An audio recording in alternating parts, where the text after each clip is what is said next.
All right.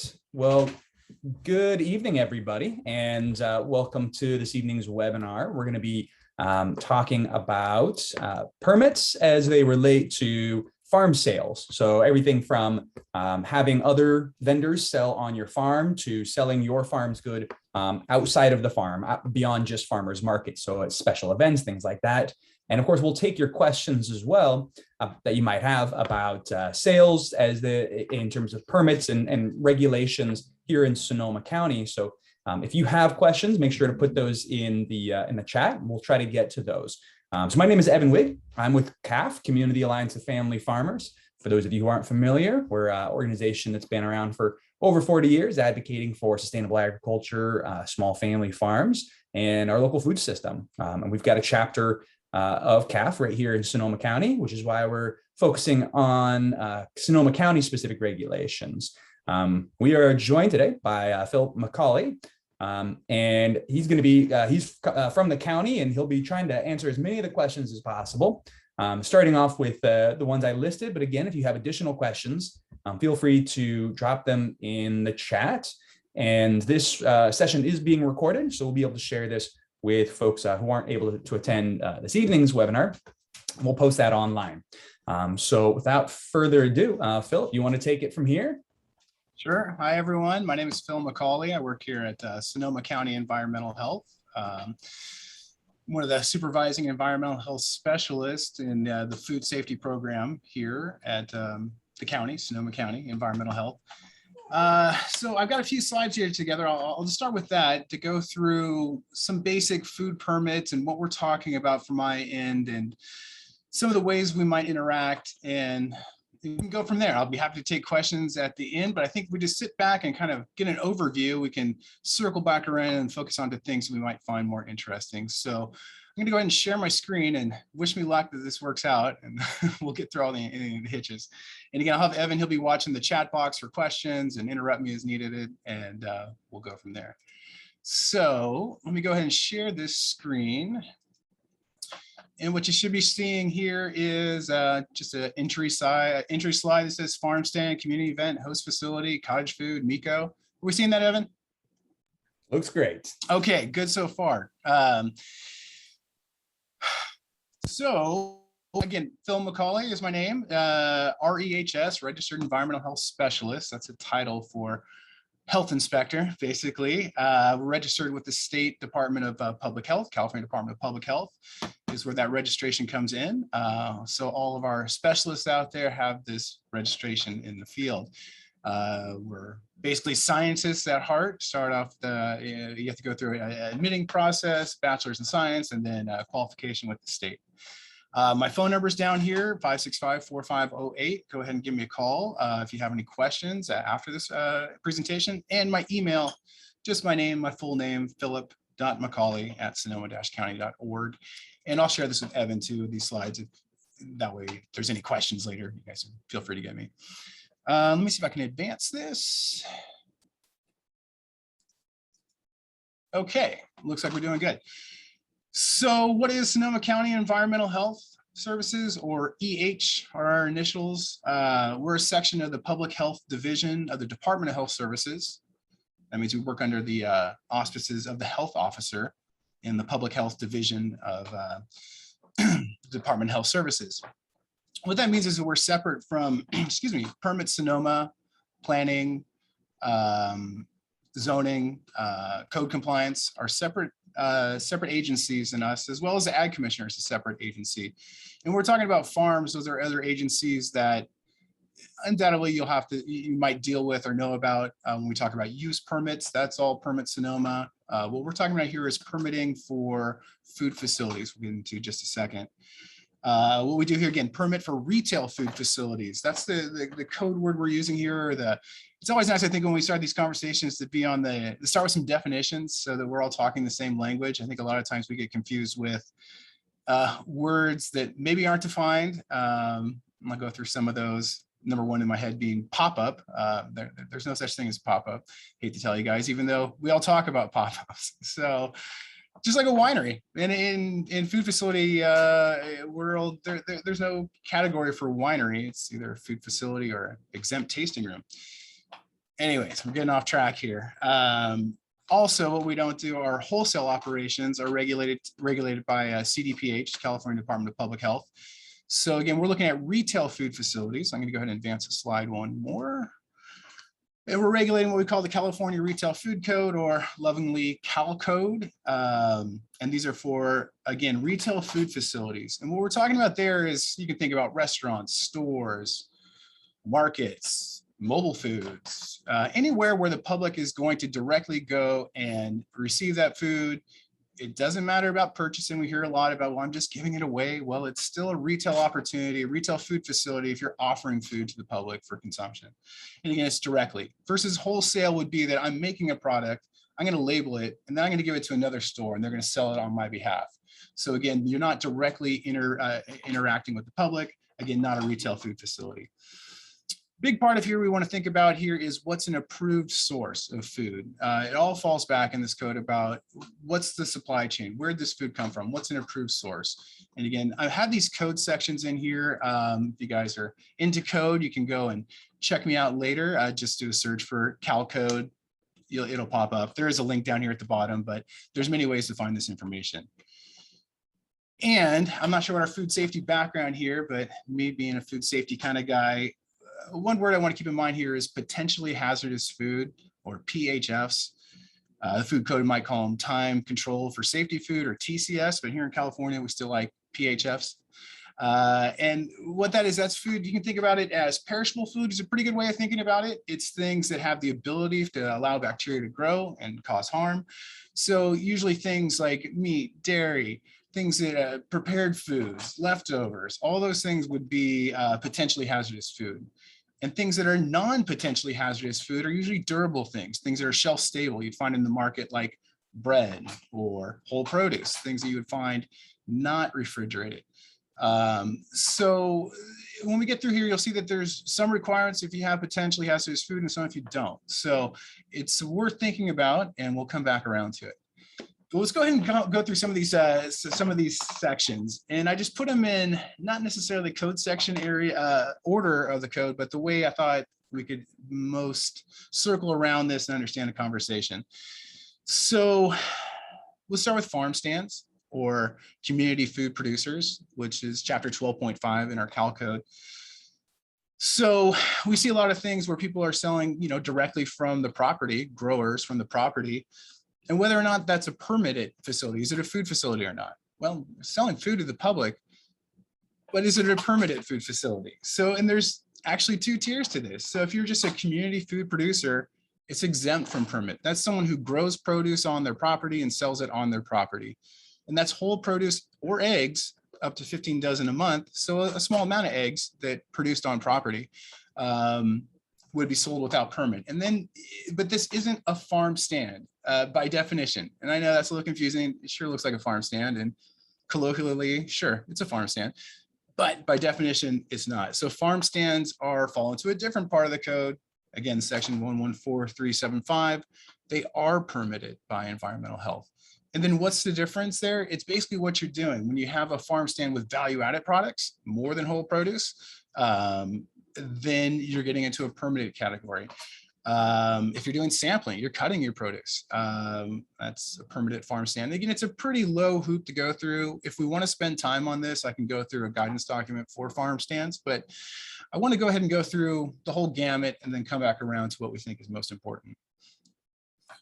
So offsite certified farmers markets, or CFMs, are what we call them on our side. That's chapter 12 of the code.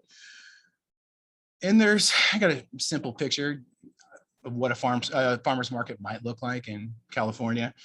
And you'll usually see two parts of a farmer's market, or what we think of as a weekly farmer's market, of that CFM, the certified, the produce section, and then that non-certified section. And what that is that's a community event. We'll talk a little bit about community events here too. When we see, we're advertising for the weekly farmers market, there's two things going on here: a certified farmers market and a community event. Now, all the farmers at the certified farmers market, as far as permitting goes from environmental health, are all under what you can think of as an umbrella permit from the certified farmers market organizer. So the event organizer pulls out one permit for the CFM, then they let us know what farmers are going to be there. or maybe they don't, but we see that all the farmers are underneath that. And really it's the ag commissioner you're dealing with at that point with this requirement for a certified producer certificate or CPC. And I don't want to talk too much on this because it's outside my department, it's into the ag commissioner, but that's how they're keeping track of that you're the grower of that produce and those things. Where EH might come into play is when there are value-added products there. And then we're looking again back to what's the approved source? Where did this product come from? And again, I could talk more about that and we'll circle around a little bit more about approved sourcing. But that's basically it. There's no individual environmental health permit for that, for a certified farmer's market. But let's talk about community events, because community events come in all shapes and sizes. They're not all farmers markets. I mean, we could talk about, I don't know, a music festival per se, something fun, or a weekly market that's not linked to a farmer's market, craft fair, something like that. And you still want to come sell your produce there. Well, at this point, if there's no certified farmer's market, then you as a produce vendor, assuming you're a produce vendor for this example, would pull an individual permit with us. And those types of permits are temporary food facilities or TFFs. Now you see these at the farmer's market too. They're the ones who are selling non-ag products and food. They all pull an individual permit with us if it's bread or if it's they're making full meals out there, shucking oysters, I don't know, selling tamales, all the fun stuff, barbecuing. That could happen at a farmer's market or an event are all under this temporary food facility program. And there's different categories on there, fees based on activities from pre-pack, minimal prep, moderate prep, extensive prep. And that's just a scale up. And we offer here at Sonoma County, and again, each county does this a little bit differently, annual permits or one-time event permits. And so again, a person could pull an annual permit and be good for all the markets in this county for the entire year, all the markets, all the events. So we really encourage people, our price points are, it's a little expensive, but if you think about the volume of how many you can get for the annual permit, it is more than a one-time permit, but it behooves you to do that if you're going to come around and do more events in this county. That's what we like to see. We like to see people that we know, we repeat, that we have a relationship with, and we don't have to do that sourcing of each new person that comes in. Now, some things that might happen on your property, maybe something like pumpkin patches and Christmas trees. Christmas tree farms, we would still consider community events, perhaps. It gets a little more complicated in here when we're talking about use permits, other departments in line. But again, that's another example of an organized event. We see here no EH permitting for single day events. And I get a lot of questions about this. What do we mean by that? Because, you know, a farmer's market's only one day, right? Well, yeah, the length of that one day of the market is one day, but it repeats throughout the year. It goes on for, you know, the whole year, once a week. Or if you have a repeating market that's going for once a month through a season, well, it's still a repeating event. So all the vendors there, again, we see this as an annual event, as something that needs an organizer. Again, the repeatability makes it more than a single day event. When we talk about single day events, we mean in existence, one day, here and gone. Again, there's no EH permitting for food sales at those events. Again, each county does this a little differently. I'll move on. I'm sure we'll talk a little more about that. Mobile food facilities, we probably won't spend a lot of time on this in this discussion, but just so you know, again, different than a temporary food facility is a mobile food facility. Again, you think about a food truck, all sorts and shapes on these. You can see espresso carts or hot dog carts, same thing, all MFFs. They work from a commissary. They have a route data sheet that, again, they have approved locations from where they operate. They need a restroom agreement if they stop for longer periods of time. Again, I don't think anyone would be interested in, probably, if you're interested in starting a mobile truck, then there's a process application for that. So I think I'll move on from mobiles just so we can see there's differences here. Something new, this is a newer part of the code and something that we're seeing some more opportunities and use of this permit class is a host facility. So these are part of the, I think, 2019 revisions of the code. And of course, a lot's happened since then as well. But we have this new definition for host facilities and catering operations. And so this host caterer work together basically. So previously catering, another one of these loose terms, it wasn't previously defined. we had this idea of what a caterer was, and usually you could think of an event, and a caterer would come and provide food for that event. I'm having a party. I want to have 100 guests. I want 100 meals. I hire the caterer to provide those meals. It's a contract between me and the caterer to provide food to my guests. That's how we normally thought about catering. Turns out we weren't quite right. When we redefine, when they define catering, when the state defined catering, or when the law was amended, it made it so that it opened this opportunity for caterers to sell directly to the public at an event. And these events would be at a host facility. So you're capturing two things here: the location where a caterer might come, and then the caterer itself is a separate permit. So, this is happening. You see it. I'd like think about breweries, wineries, where you might have a day event, and the nature of that facility is not to have a kitchen. They're not a restaurant, but they want to have food sourcing out front for their guests. And that food source is selling directly to the public. Traditionally, you see that from a truck in front of a brewery, pretty common. But now you might see things that you probably saw it before too, but now legally you might see things that look like a tent, that TFF. Going back to TFFs too, just to back up a little bit, one part I forgot to mention is that a TFF can only operate at a community event. There's no TFFs out on the corner, and there still aren't, that are permitted. But in this case, a caterer might look a lot like a TFF. They might have, but what a caterer is a backup operation. They all have a commissary is what we call it. So a commercial kitchen, a retail food facility that they're working out of. And they can only be at this host facility for 4 hours at a time. The host facility has some minimal requirements: potable water, hand wash, toilet facilities. But the host facility is not doing the dishes here. There's no requirement for having 3 comp sinks and other things that are required in a food facility. The idea is the caterer brings the food, can do some prep on site, and then takes all his utensils back to his commissary to clean. We have a few examples here. It's still a program we're still trying to get off the ground in a meaningful way. There's plenty of opportunity. We'll be seeing more host catering facilities being permitted here, I think, shortly. It's just where we're at in the world with, obviously, everything's changed over the last couple of years. I'm going to keep moving. Again, we can come back to these. Cottage food operations, that's been around for a while now too. I think like 2011 this came into the code. And this allowed people to this was groundbreaking. It allowed people to make food at home under permit. When I started this job, that was always a very strong line. No, you can't make food at home. And it was pretty straightforward to say that.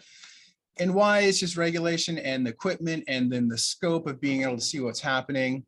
But this cottage food came into passing, and it's been around and successful. There's cottage food operations out there.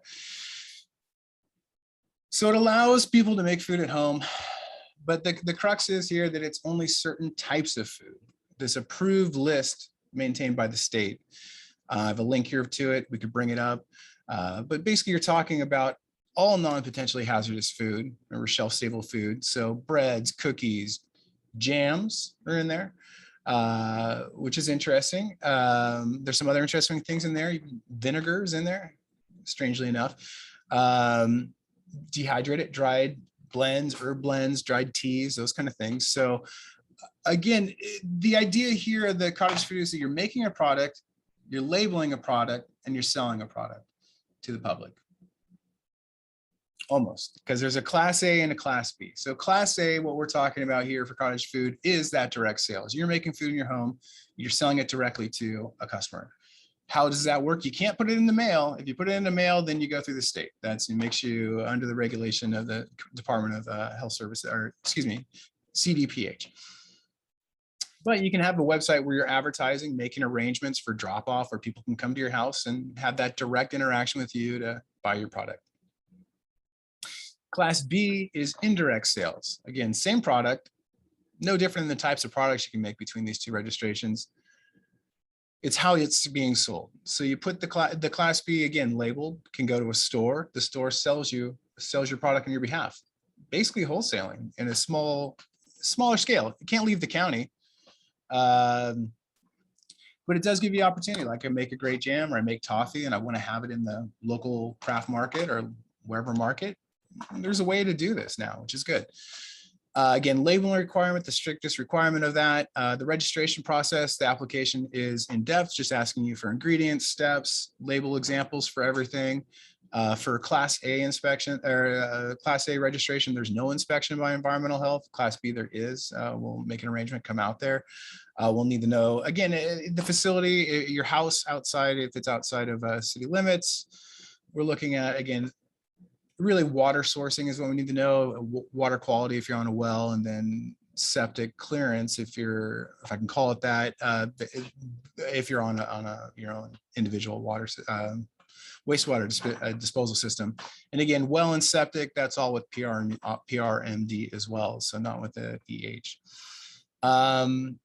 So Cottage Foods is good. It's also a good way that people at the farmers market or at TFFs, you could supply a TFF with a cottage food product. Potentially, if you had a farm stand, you could sell your cottage food product at that with a Class B.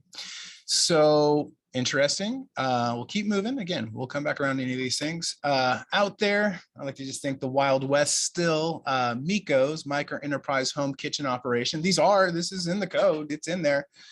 It takes a county approval for that. Sonoma County has not approved Mikkos. It's in process. There's discussion with the Board of Supervisors still going around there. Other counties have. This takes, people think of it as an expansion of cottage food, but it really is different. The similarity is that you're making food at your house. The difference is completely as far as the type of foods. Now it's pretty much all foods are allowed. You can make dinner plates. The idea is you're making dinner plates. People are coming to your house. They're either taking that or eating on site. So it's kind of a home restaurant. There's some limits on the amount of volume. And then again, you're not packaging this product to go. So big difference. If you think about cottage food as manufacturing and almost wholesaling, it's a packaged labeled product. And this is it's a meal you're talking about. You're providing meal to a person. It's out of your house though. So we'll see how this goes. There would be a registration inspection, all those things are still waiting to be seen. But it's out there, it's in the law, other counties are doing it. So we'll see how it all pans out here in Sonoma County. So I'll still leave that as currently there's no permitting for Mikkos in Sonoma County. And we'll see how that goes. Keep your ear to that ground. Watch that word if you hadn't heard it before. Definitely something that we'll be hearing more about. Lastly, or almost lastly, I want to talk one last thing about processed food registration, or PFRs. Again, that's regulated by the state, and that's when we're canning a product, or it's going to go into a wholesale stream. So let's just say again, even if you wanted to, let's say, I don't know, make cookies, bag them in a kitchen, not in your house, so not CFO, but onto a commercial scale. That would go through a state for a processed food registration permit, or on the farm. If you have pickling, or you can't do it under CFO. Jams you could do, again, when we get into acidified foods, it turns into canning, it goes into the state for that type of registration.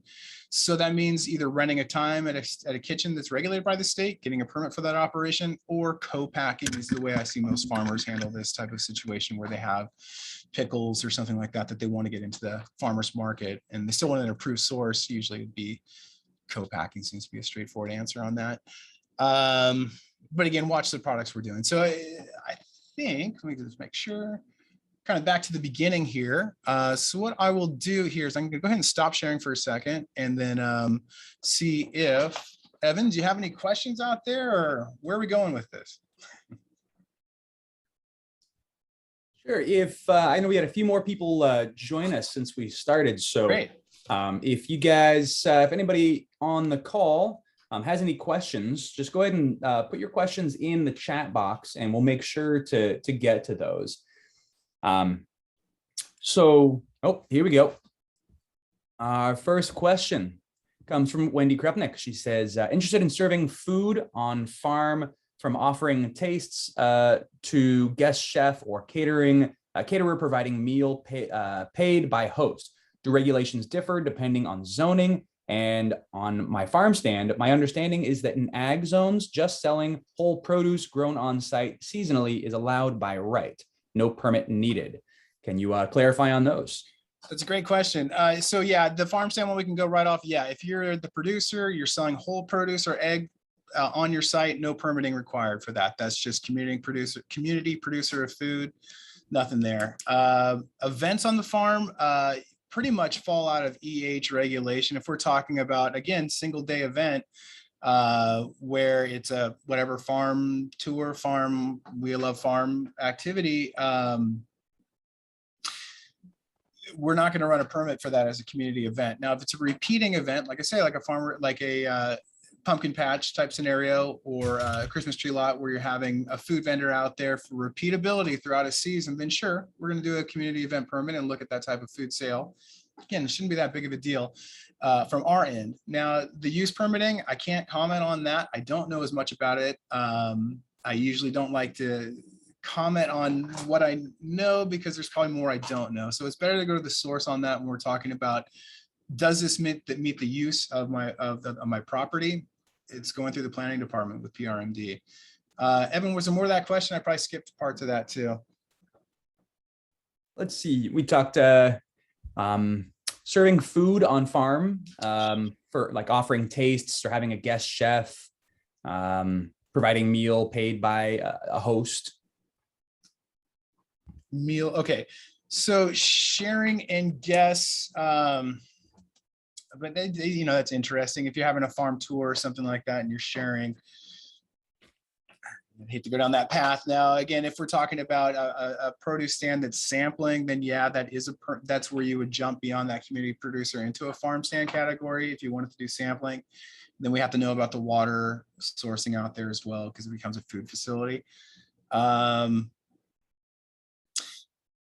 Yeah, that's interesting with the sharing and the guests. I mean, again, if it's not a retail food facility, then again, there's no permit I would put in for that. I don't have any permits in place for that I've seen. Or a lot of times it's complaint driven on our side. If we get a call from the public that they feel like maybe it's there's something going on here that doesn't seem right, we'll investigate and try to figure a way that is there something wrong or not, and try to work with operators to make sure we're doing the right things. And then, yeah, so I would think an event, like if you were going to, even for this, let's just give this as an example. If there was a wedding venue that's out there, which there's plenty of them, and there was a wedding at that property, environmental health doesn't permit that property where the wedding's at. The caterer would be licensed from their commissary, but we wouldn't be out there at that event to watch what the catering's doing.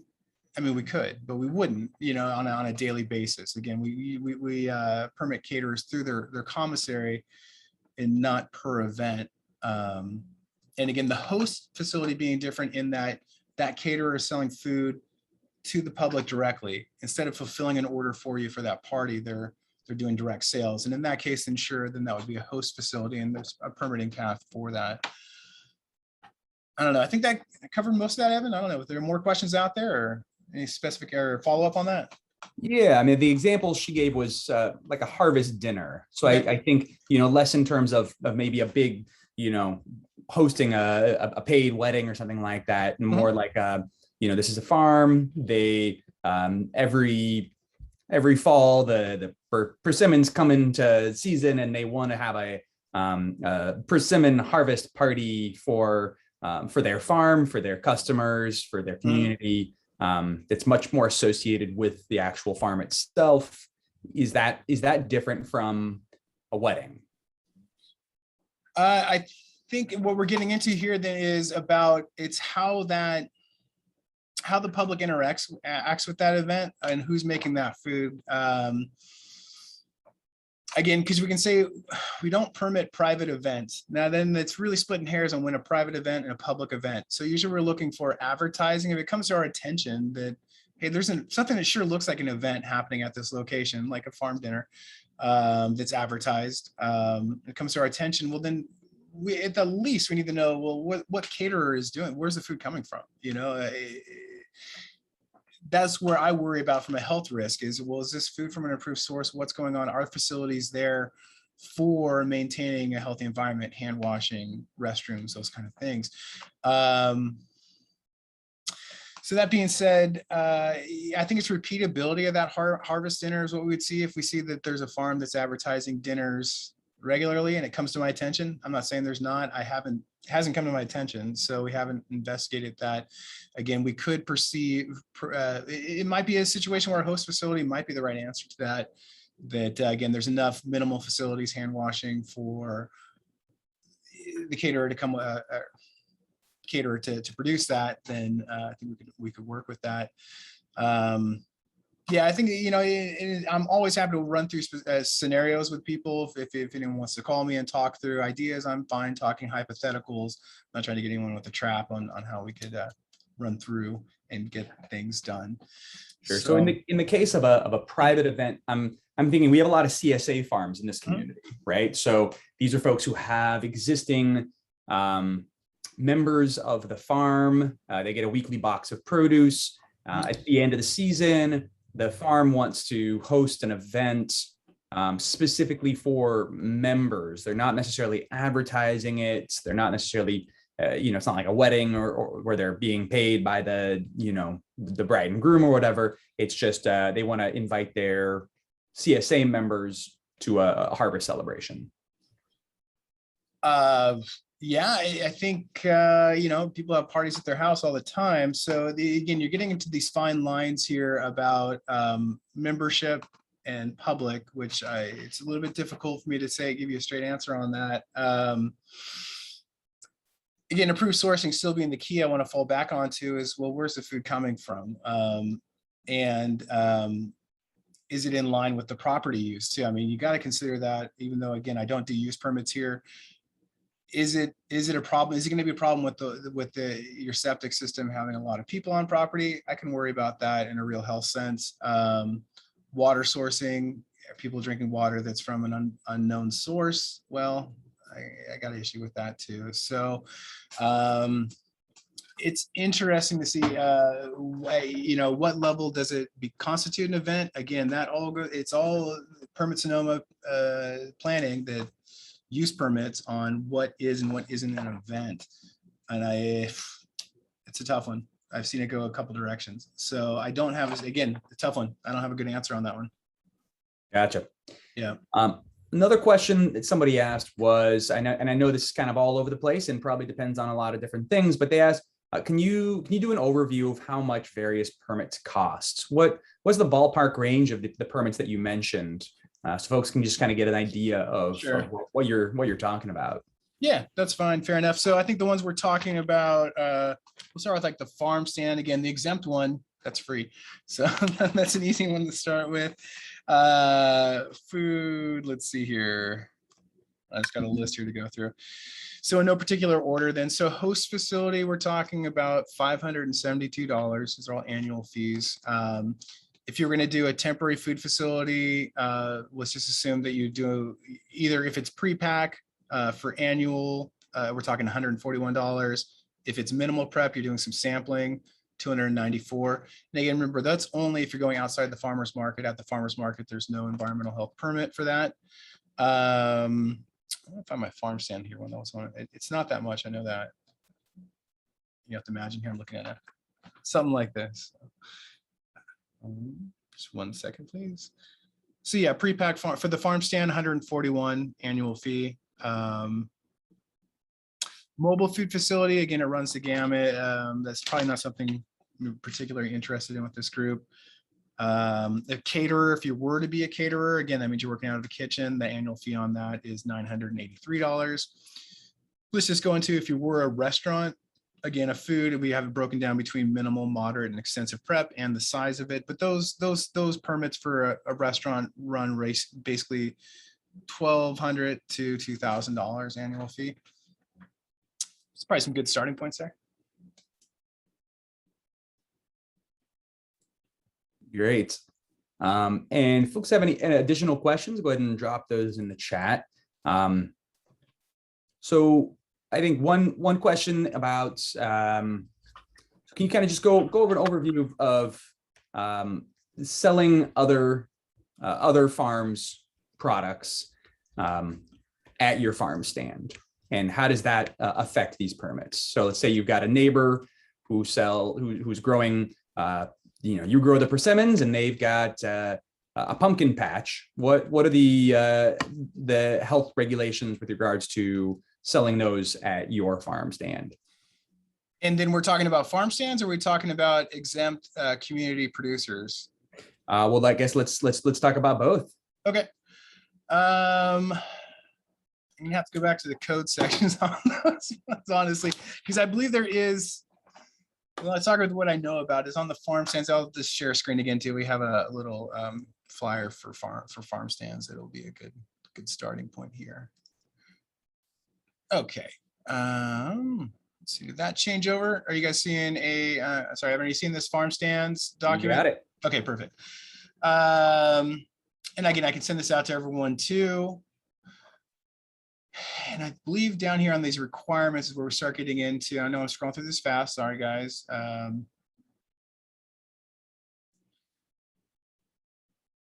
thought we addressed that. I guess not in this part. It's in the code section then. Let me pull that. I'll leave that up for a second because there are some gems in here about what you can't do and can do at a farm stand, where it talks about value added. And oh, here it is. So non-agricultural, non-potentially hazardous food products for an approved source that were not grown or produced close to, so that's limited from. Yeah, so value added, non-potentially hazardous farm products that are from an approved source that were grown or produced in close proximity to the farm. So that allows, yeah, there's some allowances for neighbors at a farm stand. Again, now here we're talking about the permitted food stand. And then I have to go back to the code here for the community producer one. You know, it says an outlet or location, including but not limited to premises operated by a producer, selling or offering for sale only whole produce grown by the producer or shell eggs or both, provided the sales are conducted at an outlet or location controlled by the producer. So yeah, pretty clear there that we're talking about the producer of the produce and the location being their property for the exempt. I think there could be some other options in there when we look into the community producer parts of the code. If there was something you were interested in doing, like some kind of co-op scenario, I believe I'd have to read through those sections again on a specific proposal. Another question is there a distinction between selling produce in the same way that you would say at a farmer's market where you're just selling per piece versus selling boxes of produce through a subscription service? So let's say you're distributing boxes of produce at one example I heard of a farm down in San Diego was they were marketing and selling their CSA boxes at their kids' school. And the question, I remember the question was coming up was what are the regulations around that sort of distribution model where you're selling in a public space, but you're not selling piecemeal, you're selling boxes of produce and delivering it each week. Yeah, I'll tell you, environmental health does not permit CSA boxes, so I'm not going to be an expert on this. I think some of the questions we've had in the past have to do with the drop-off locations, especially when we're talking about if it was potentially hazardous food, like it included meat or fish and those kind of things. And it wouldn't really be a CSA with fish, but similar type activities are the things that we get into that aren't produce. So I guess the question was then, so I'm not sure who, I guess the CSA would probably go through the ag commissioner, I think. Someone else hopefully can back me up on that. And then the location, again, if it's just a pickup for a subscription, I'm not seeing an issue there. If they're retailing, if someone were to have let's just say a farmer has 20 boxes and they drive their truck somewhere and want to sell 20 boxes, it's a little bit different than having a subscription. So I don't think it'd be the same. Then you would fall into being a mobile vendor or something along those lines. So I can see there could be some issues with that about falling or trying to work around the subscription part of a CSA into selling at a location. Well, if you're retailing food at a location, then sure, retail permit would be most likely required. And I don't know how that would exactly look. I don't have anything permanent like that. I'll leave it at that. Okay. Any other questions from the audience? Drop it in the chat there. I think one thing that's always helpful, especially for folks trying to navigate this process, especially for either folks new to agriculture, beginning farmers, or just people who aren't familiar with the alphabet soup of agencies out there. Can you kind of give us a scope of what types of regulations when it comes to events and selling produce fall under your purview versus the ag department's purview versus the state? What just some quick tips on trying to distinguish who, if I have questions about a particular topic, who should I be talking to? Yeah, I think that's fair enough. So I think, again, if you're talking about having, you're gonna be a farm stand, you're gonna have repeating situations out there, selling coffee, something like that, at a repeating educational event. Well, then let's work through how to do that. And again, host facility is an option on that, and where we can, again, we need to review the water sourcing and the wastewater source. Needs to be looked at. Those are real issues. If you're going to do farmers markets, then you're talking to your market manager. They should get you the information you need to get in there. You shouldn't need a separate environmental health. Very few farmers have an environmental health permit to sell offsite at a farmer's market. No, they're not there. It would just be if you, and I don't have an example of this, of a farmer that wanted to come at a non-farmer's market event and set up a produce booth, but I haven't seen that. I don't have an example for that. The farm stands, sure, we have some of those out there for selling some value-added product on your own property. There's a few examples of that throughout the county. So if you're thinking about doing more than whole produce on your property for selling, like if you want to sell jams on your property that you made, let's talk about it. If you want to make jam on your property, let's talk about it. Then Cottage Food could be an option for that. When else would you want to talk to me? Just to say hello. I don't know, a nice guy. What do you think? Oh, and if you're going to do a pumpkin patch or a Christmas tree, a seasonal type event, then sure, we definitely want to talk. I think that's a good rundown. Okay, great. Any other questions from the audience? Okay, well, it sounds like those are all the questions for the evening. But I appreciate you coming on, providing the presentation. Like I said, this is being recorded, so we will post this onto our website, share this through our newsletter, and make sure the farmers have the information. But I appreciate you joining us this evening, and we will send folks your way if they have additional questions. Please do. Yeah, I'm always happy to take a call. So thanks again. Thanks for having me, Evan. All right. Have a good evening, everyone. Thank you. Okay. Bye.